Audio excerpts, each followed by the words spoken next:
오늘 말씀 속에서 의인의 삶과 죄인의 삶, 악인의 삶을 이렇게 대조를 해 보실 수 있었으면 좋겠고요.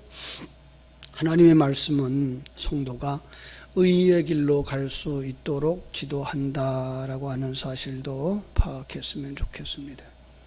그래서 113절부터 120절까지는 8절이죠.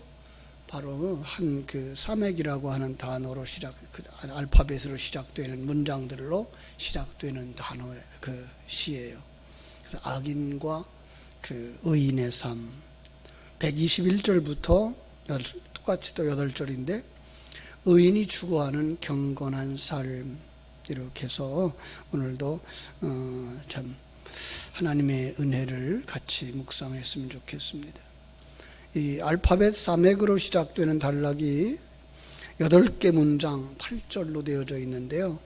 이 사맥이란 단어가 기둥이라는 의미가 있어요. 시인은 이 부분에서 두 마음을 품은 자는 허탄한 데 뜻을 두는 자다. 주의 뜻을 좇지 아니하는 자다. 하나님을 믿는다고 말하지만 그의 마음은 전적으로 하나님께 순종하지 않는다. 이렇게 볼 수 있어요. 그 사람이 뭐예요? 두 마음을 품은 자. 반대로 믿는 성도들은요, 그러했던 자리에서 떠나서 전적으로 주의 법을 사랑하고 주의 말씀에 소망을 두는 사람들이다 라고 강조를 합니다. 113절 보겠습니다. 내가 두 마음을 품은 자들을 미워하고 주의 법을 사랑하나이다. 나는 두 마음을 품는 자들을 미워하고 나는 주의 법을 사랑합니다. 이런 의미죠. 두 마음을 품는 자. 마음이나 생각이 나눈 자라는 의미이고요. 그죠?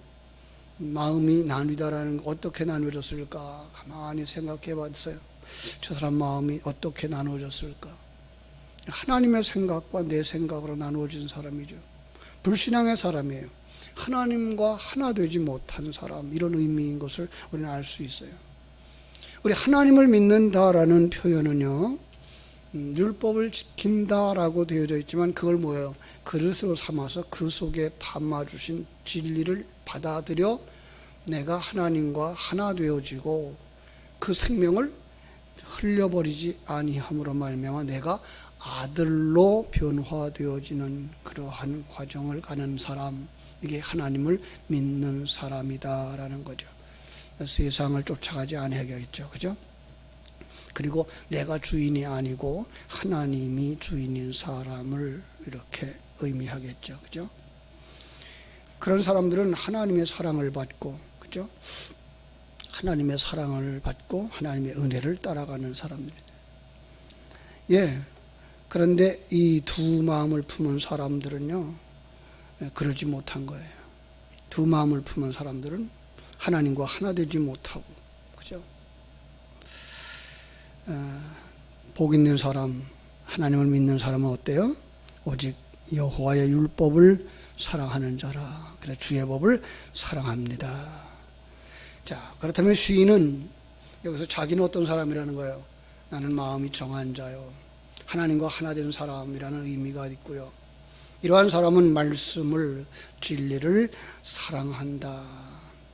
조금 더 나아가면 하나님을 알고 하나님과 자신과의 관계를 알고 하나님의 생명을 가지고 하나님께 순종하며 사랑하는 것, 사는 것, 이걸 뭐라 그래요?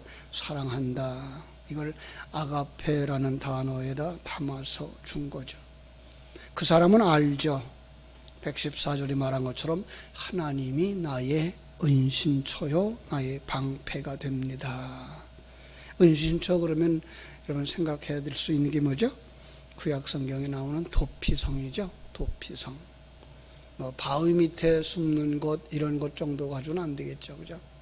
도피성 안에서 정말 그 제사장이 죽을 때까지 거기서 이제 살아요. 제사장이 죽으면 그가 나오는 거죠. 바로 예수 그리스도가 죽음으로 말미암아 내가 살아나는 그런 그림이 도피성인데 하나님이 바로 그러한 도피성 된다.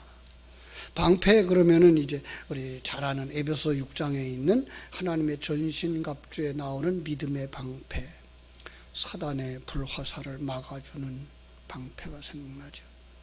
아마 이 시편의 저자가 다윗이라 그런다면은 자기는 이런 경험들을 많이 했잖아요. 전쟁터에서 사람들에게 쫓기고 위협당했던 그 과정 속에서 자기의 생명을 보존했던 그 경험들을 떠올렸을 거예요. 그가 위기에서 살아날 수 있었던 것은 하나님이 바로 은신처가 되셨고 도피성이 되셨기 때문이고, 대적들의 칼이나 화살을 방패로 막아주셨기 때문에 생명이 보존되었다라고 확신할 수 있었을 것입니다. 물론 이제 물리적인 도구들로 볼 수 있지만, 물리적인 도구를 계시의 도구로 사용하셔서 그 속에서 정말 하나님이 지켜주심을 우리는 찾아볼 수 있어야 되죠. 사람이 생각하고 있는 물질적인 어떤 은신처, 물질적인 어떤 방패는 항상 매번 지켜줄 수는 없죠. 그죠? 그러나 하나님이 은신처와 방패가 되어주시면 그 누구도 성도들을 해할 수가 없죠. 이 확신이 우리들에게 있어야 합니다. 그리고 누려야 합니다. 이것은 또한 영적인 것임을 알 수 있는 것은, 왜냐하면 역사 속에서 수많은 순교자들이 있었기 때문이죠.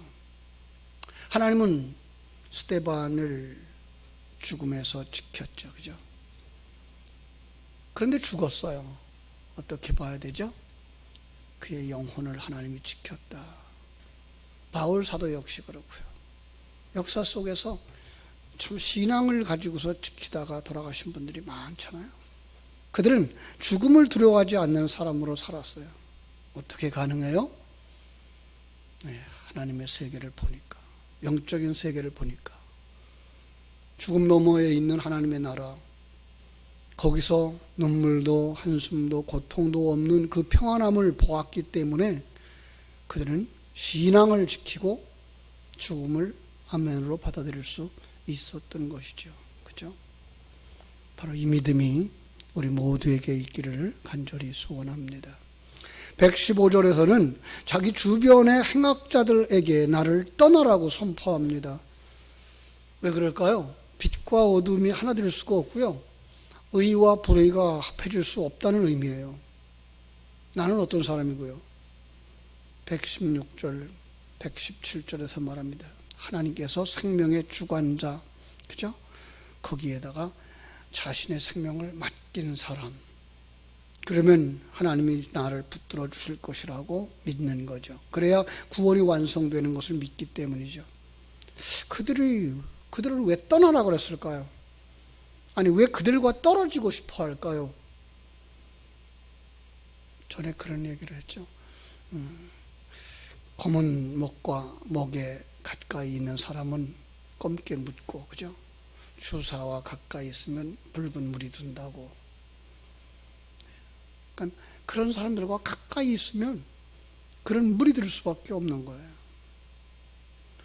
그래서 정말 하나님과 가까이 하고 싶은 거예요. 그들과 가까이 하고 싶지 않은 거죠. 그죠? 왜냐하면 그들과 함께 하면 망하는 거니까. 하나님은 그들을 심판할 것을 알고 있어요. 그들은 율법을 떠났고요.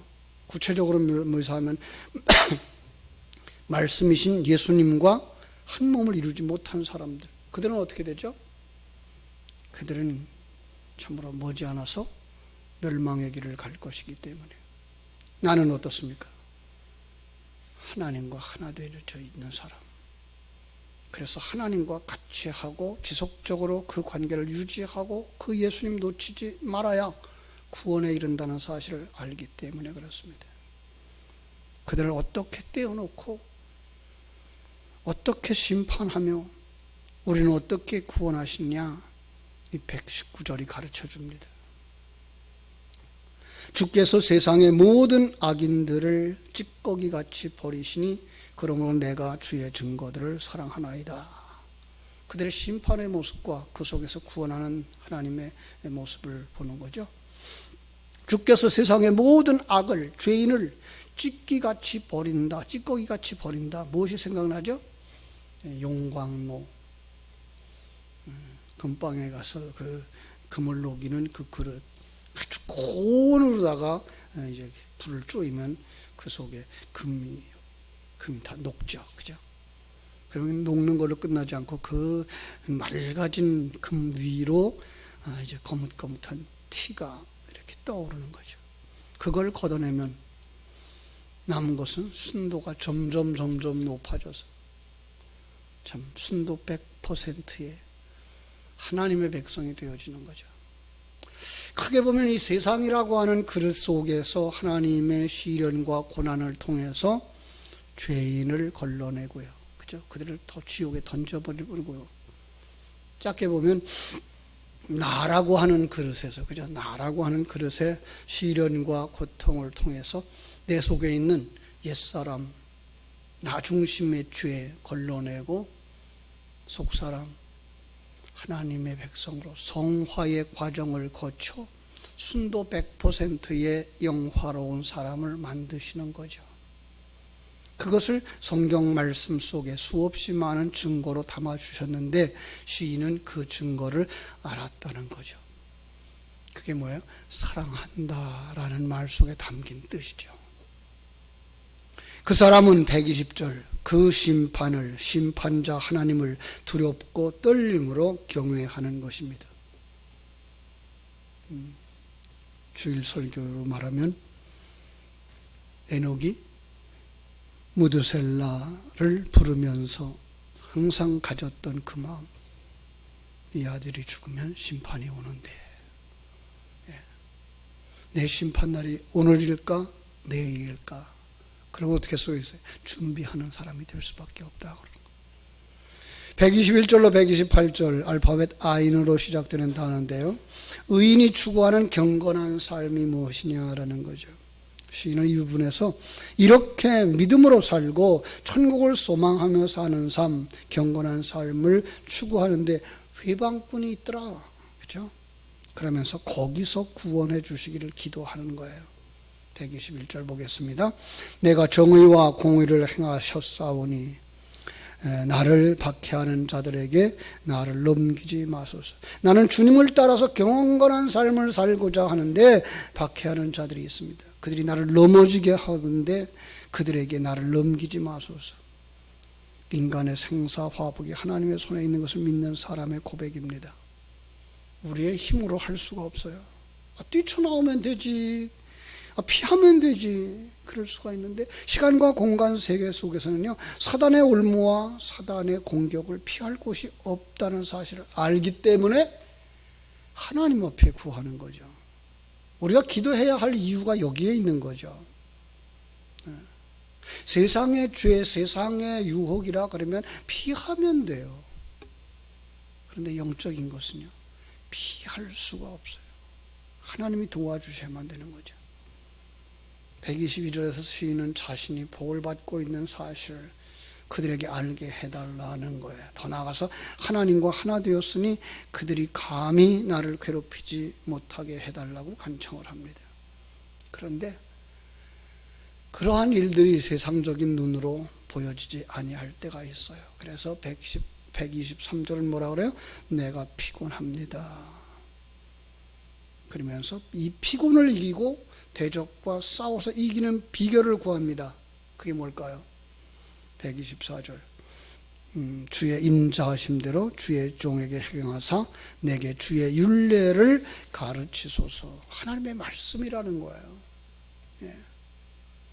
그 사단의 공격을 피할 수 있는 능력, 힘, 그리고 거기서 강하고 담대하게 설 수 있는 그 힘 어디로서부터 오느냐? 하나님께로부터. 어떤 방법을 통해서? 말씀을 통해서. 그 말씀이 뭐가 된다고요? 하나님의 전신갑주가 된다고요. 그죠? 자, 그리고 다시 한번 자기 정체성을 확인합니다. 125절 나는 주의 종이오니 나를 깨닫게 하사 주의 증거들을 알게 하소서. 나는 주의 종입니다. 여러분, 종이라 그러면 뭐라 그랬죠? 자기의 목숨, 자기가 가지고 있는 모든 것, 그냥 하나님께서 주관하시는 거예요. 주인이 주관하는 거예요. 생사 여탈권을 하나님이 가지고 있다는 사실을 아는 거죠. 그렇죠? 바로 성도들에게 이게 필요한 거예요. 나로 하여금 깨닫게 하소서라고 하는 단어 문장이요, 지금 계속 반복해서 나와요. 어떻게 깨닫게 해야 될까요? 성령의 기름 부으심으로. 어떻게 깨닫게 해주셔야 돼요? 말씀으로. 성도가 자기 정체성에 대한 확신이 있어야 되고요. 그죠? 저는 이걸 갖다 뭐라 해요? 구원의 확신. 더 나아가서는 하나님과의 인격적인 만남. 신앙생활의 기본이죠, 사실. 근데 이게가요, 그냥 한번 그 제자 훈련의 과정으로 지나가 버리는 게 아니라 매번 묵상하면서 이게 확실해져야만 되는 거예요. 그죠? 나는 하나님의 자녀, 나는 주의 종, 누가 나를 대적하리요. 확신이 있어야 더 나아가서 이 세상에서 죽음을 맞이하는 것을 결코 두렵지가 않아. 왜냐하면 죽음 너머에 천국이요, 내 집이요, 아버지 집이요, 아버지의 품이니까. 여러분, 이 믿음이 있기를 주님의 이름으로 축원합니다. 그런데 세상이 가만두질 않는다고요. 매스컴이, 그죠? 그 매스컴 뉴스 한마디가, 그 친구가 하는 말 한마디가 우리를 어디로 끌고 가요? 세상으로 훅 끌고 가버려요. 안타깝게 믿음이 푹 꺼지는 걸 느껴요. 그걸 뭐라고 묘사했는가 하면 126절에서 그들이 주의 법을 폐합니다. 감히 하나님의 진리에 도전하고 하나님의 계획을 무너뜨려. 그래서 시인은 간절해졌어요. 지금은 여호와께서 일하실 때입니다. 시인은 하나님께서 일어나서 이 모든 악을 물리치고 그 진리가 회복되기를 간구하고 있습니다. 어떻게, 무엇으로 회복할 수 있을까요? 말씀으로. 네. 그래서 우리가 말씀으로 돌아가야 되는 거죠. 127절이잖아요. 주의 계명은 순금보다 더 가치가 있습니다. 그래서 나는 더욱 더 사랑합니다. 왜 순금이라 정금이란 단어를 성경에 자주 사용할까요? 변하지 않아요.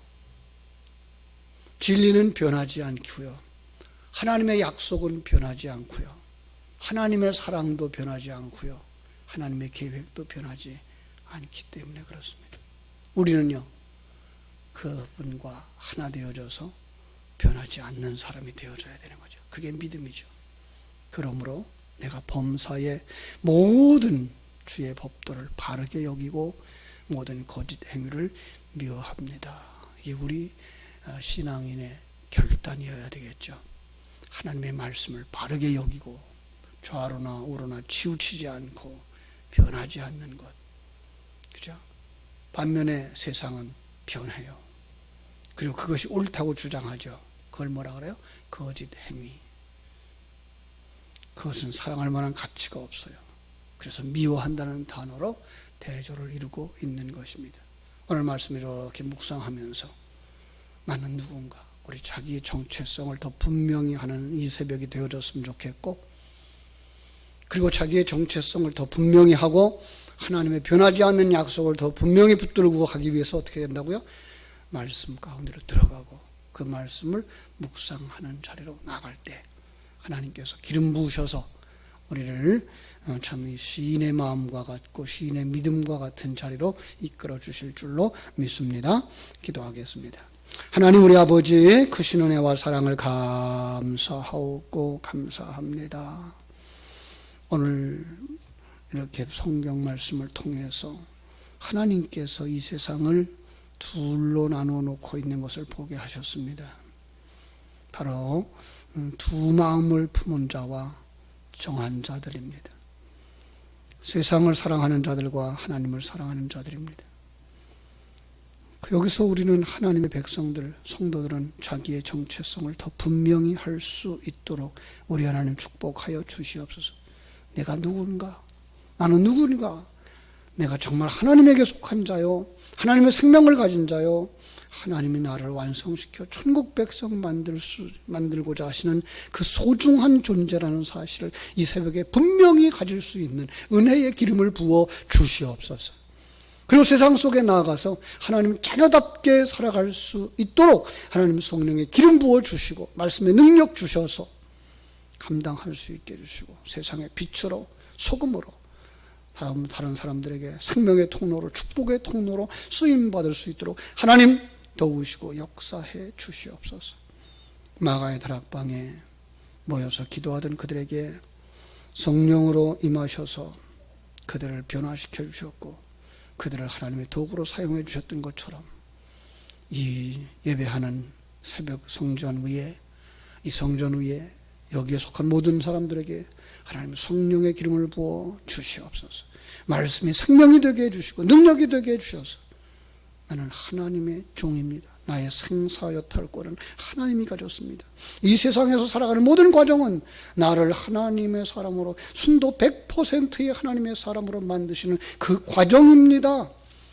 그래서 나는 그 속에서 어떻게 하는 것이 믿음을 지키는 것이며 어떻게 살아가는 것이 하나님의 자녀답게 살아가는 삶인가를 깊이 묵상하고 결단할 수 있는 자리로 우리를 인도하여 주시옵소서. 그리고 확신하게 그 믿음의 자리에 굳게 서서 강하고 담대할 수 있도록 우리 하나님 축복해 주시옵소서. 아버지, 오늘 이 새벽에도 기도하고 싶지만 주의 전에 나오지 못하고 있는 어른들 계십니다. 하나님 기억하여 주시옵소서. 병상에 누워있는 하나님 환자들을 기억하여 주시옵소서. 아버지 하나님, 그리고 우리 다음 세대들 어떻게 하든지 하나님 믿음으로 이끌고 그 믿음 잃지 않도록 이끌기 위해 수고하는 우리 교사들 하나님 기억하시고 저들에게 더 큰 은혜의 비를 넣어주셔서 감당할 수 있게 해주셔서 어린 생명 하나를 천하보다 귀히 여기고 바르게 이끌어갈 수 있는 힘과 의뢰를 덧입혀 주시옵소서. 이로 말미암아 이 땅에 믿음의 아름다운 다음 세대를 세우시고 이 나라를 위한 귀한 일꾼들을 세워 주시옵소서. 저희들이 간구하는 모든 기도에 우리 하나님 정한 시간 정한 때에 응답해 주시기를 간절히 소원하며 거룩하신 예수님 이름으로 기도하옵나이다. 아멘.